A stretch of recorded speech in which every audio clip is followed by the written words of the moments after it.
Hi everyone, welcome back. I'm going to read another chapter of Charlotte's Web. This one is called Off to the Fair. It's a little bit of a longer chapter, so you find a real comfortable spot, but this time there are pictures. Last chapter there weren't pictures. All right, so open up your imaginations and ears, get a little comfortable, snuggle up to something nice and warm, put yourself under a blanket, and here we go, off to the fair. Let's see, turn like this. Oh, do you know what a fair is? It's like a place where people go and there are sometimes games you play and you see different animals and they have contests like the best pie, the best pig, the best cow, that sort of thing.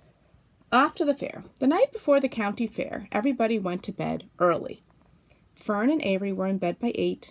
Avery lay dreaming that the Ferris wheel had stopped and that he was at the top car.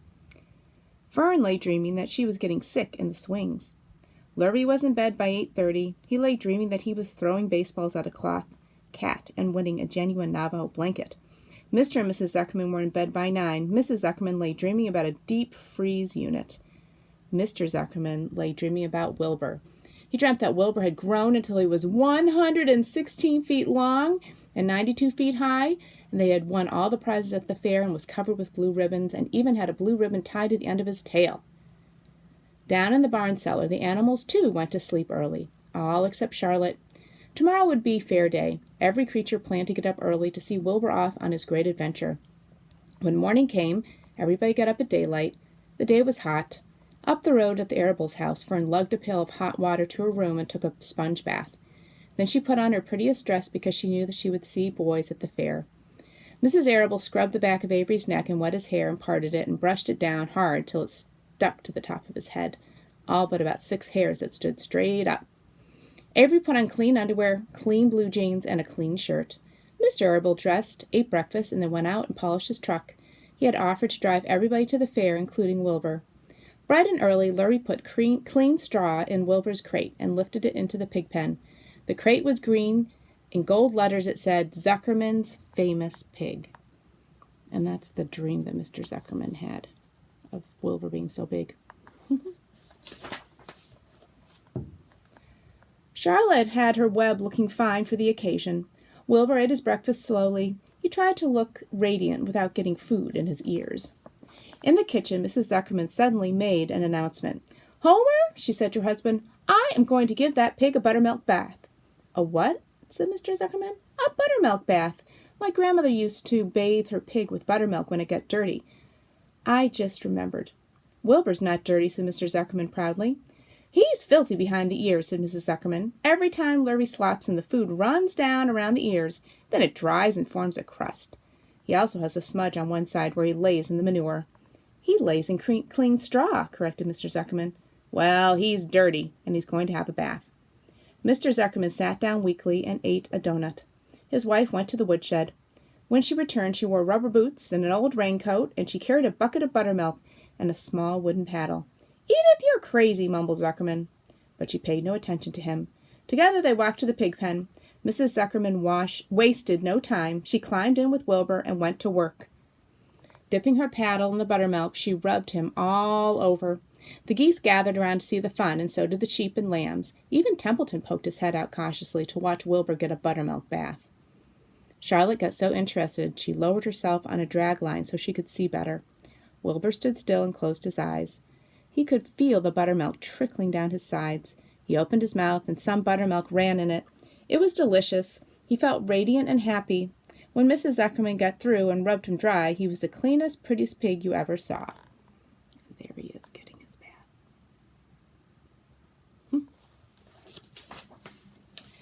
He was pure white, pink around the ears and snout, and smooth as silk. The Zuckermans went up to change into their best clothes. Lurvy went to shave and put on his plaid shirt and his purple necktie. The animals were left to themselves in the barn. The 7 goslings paraded around and round their mother. Please, please, please take us to the fair, begged a gosling. Then all 7 began teasing to go. Please, please, please, please, please, please. They made quite a racket. Children, snapped the goose. We're staying quietly, idly at home. Only Wilbur is going to the fair. Just then Charlotte interrupted. I shall go too, she said softly. I have decided to go with Wilbur. He may need me. We can't tell what may happen at the fairgrounds. Somebody's got to go along who knows how to write, and I think Templeton better come too. I might need somebody to run errands and do general work." "I'm staying right here," grumbled the rat. "I haven't the slightest interest in fairs." "That's because you've never been to one," remarked the old sheep. "A fair is a rat's paradise. Everybody spills food at the fair. A rat can creep out at night and have a feast. In the horse barn you will find oats that the trotters and pacers have spilled. In the trampled grass of the infield you will find old discarded lunch boxes containing the foul remains of peanut butter sandwiches, hard-boiled eggs, cracker crumbs, bits of donuts, and particles of cheese. In the hard-packed dirt of the midway, after the glaring lights are out and the people have gone home to bed, you will find a veritable treasure of popcorn fragments, frozen custard dribblings, candy apples abandoned by tired children, sugar fluff crystals, salted almonds, popsicles, partially gnawed ice cream cones, and the wooden sticks of lollipops. Everywhere is loot for a rat, in tents, in booths, in haylofts. Why, a fair has enough disgusting leftover food to satisfy a whole army of rats." Templeton's eyes were blazing. "Is this true?" he asked. "Is this appetizing yarn of yours true? I like high living, and what you say tempts me." "It is true," said the old sheep. "Go to the fair, Templeton. You will find that the conditions at a fair will surpass your wildest dreams. Buckets with sour mash sticking to them, tin cans containing particles of tuna fish, greasy paper bags stuffed with rotten—" "That's enough!" cried Templeton. "Don't tell me any more. I'm going." "Good," said Charlotte, winking at the old sheep. "Now then, there's no time to be lost. Wilbur will soon be put into the crate. Templeton and I must get in the crate right now and hide ourselves." The rat didn't waste a minute. He scampered over to the crate, crawled between the slats, and pulled straw up over him so he was hidden from sight. "All right," said Charlotte, "I'm next."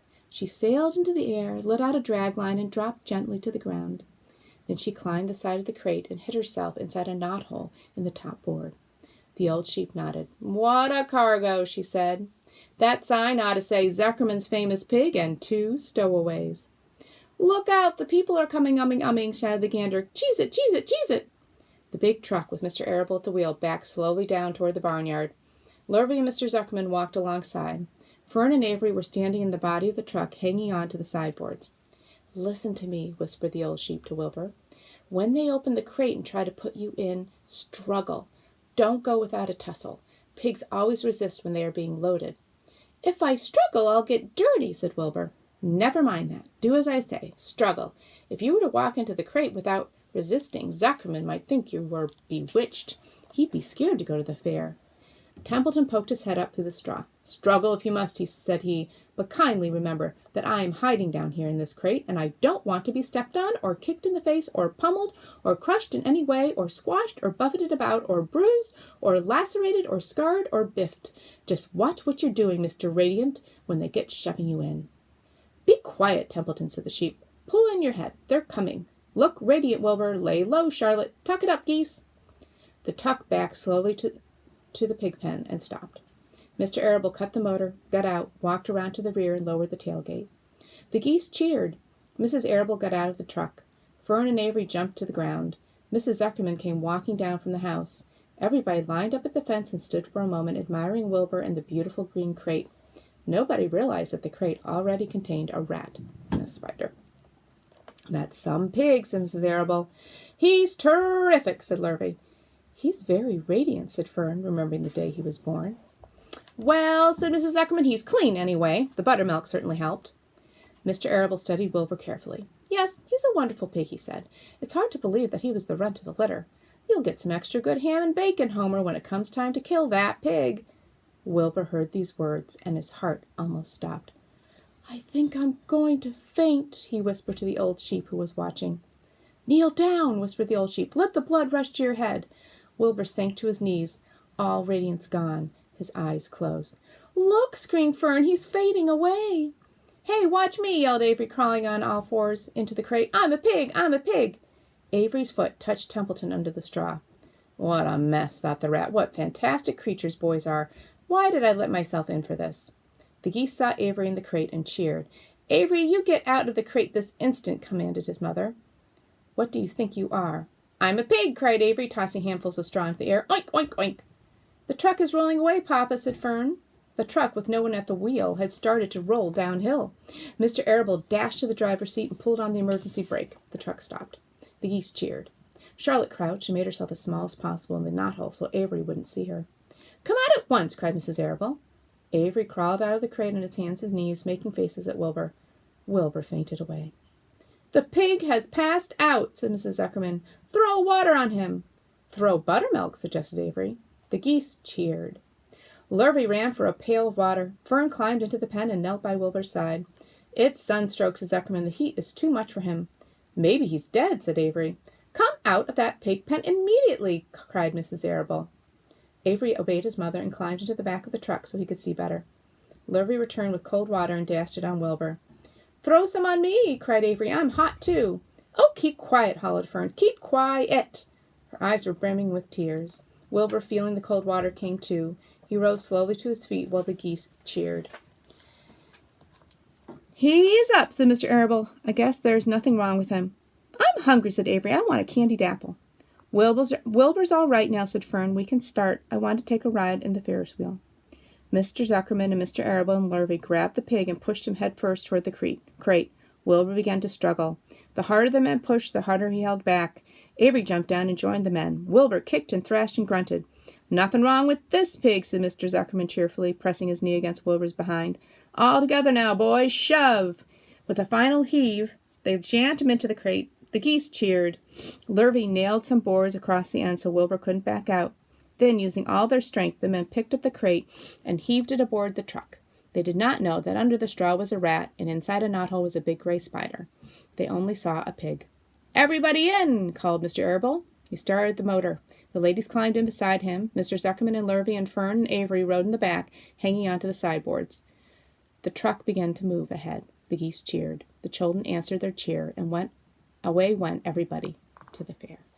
And there they are, pouring water on Wilbur after he fainted.